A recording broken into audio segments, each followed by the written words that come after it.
வணக்கம்.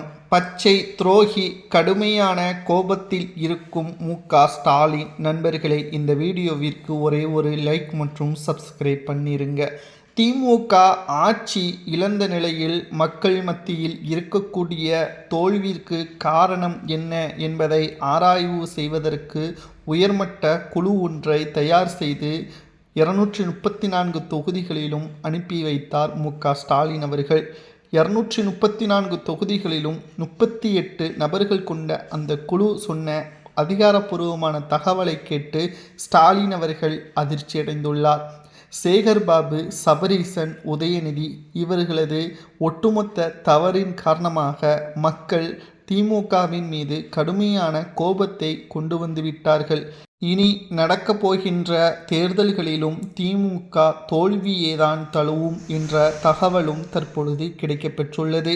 இதற்கு மிக மிக முக்கியமான காரணங்கள் என்ன என்பதை வெளியிட்டுள்ள உயர்மட்ட குழு தற்பொழுது கூட்டணியிலிருந்து காங்கிரஸ், வி.சி.க., முஸ்லிம் லீக் வாக்குகள் இனிமேல் திமுகவிற்கு வருவது கடினம்.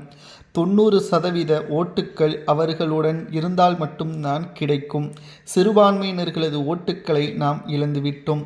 திமுக தோல்விற்கு காரணம் பணத்தை ஒழுங்காக மக்களுக்கு முறையாக செலுத்தாத திமுகவின் நிர்வாகிகள்தான். பச்சை துரோகம் செய்துவிட்டார்கள் நிர்வாகிகள் என்ற தகவலை கேட்டவுடன் அதிர்ச்சியடைந்து கோபத்துடன் ஸ்டாலின் அவர்கள் மாவட்ட செயலாளர்களை நீக்குவதற்கும் புதிய மாவட்ட செயலாளர்களை நியமிப்பதற்கும் முடிவுகளை மேற்கொண்டுள்ளார் ஸ்டாலின் என்ற தகவலும் தற்பொழுது கிடைக்கப்பெற்றுள்ளது.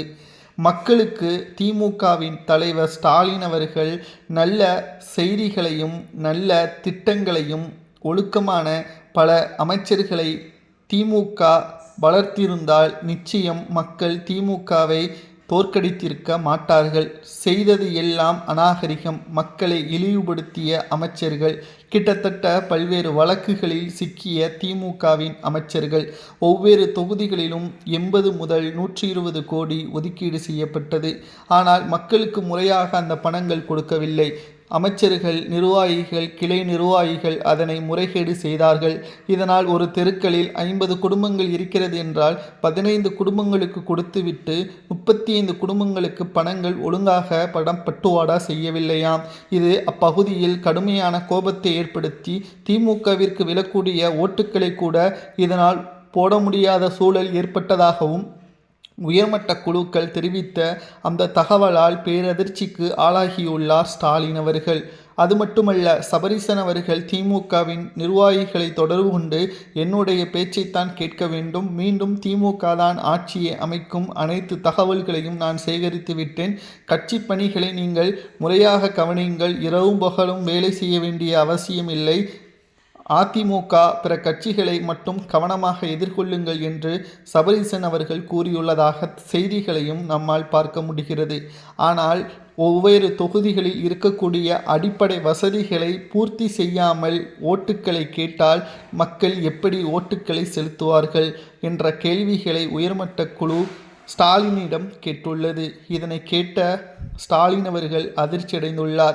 ஏனென்றால் கடந்த தேர்தலில் அதிகமான எம்எல்ஏக்கள் கொண்டது திமுக தான். அவர்கள் நினைத்திருந்தால் ஒவ்வொரு தொகுதிகளில் உள்ள கிராமங்களில் அடிப்படை வசதிகளை தாராளமாக செய்திருக்கலாம்.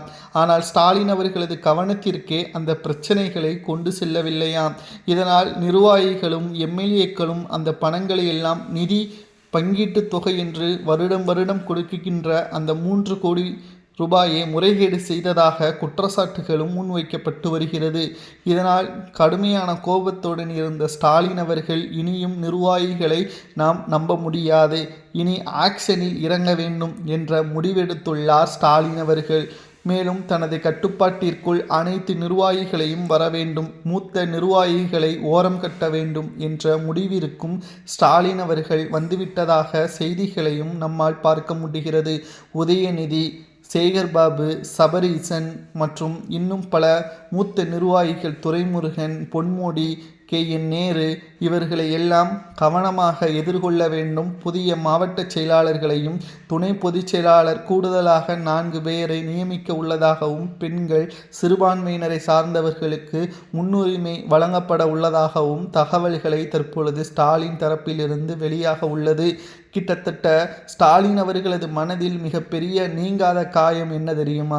அனைத்து அதிகாரமும் பணபலமும் அடிப்படை வசதிகள் செய்யக்கூடிய அதிகாரம் இருந்த போதிலும் கூட எதையுமே செய்யாமல் திமுக 2வது முறை ஆட்சியை அமைத்துவிடும், மக்கள் நமக்குத்தான் ஆதரவுகளை வைத்திருக்கிறார்கள் என்று பகல் கனவு கண்டதுதான் திமுகவின் தோல்வியிற்கு அடித்தளமாகவே அமைந்துவிட்டது.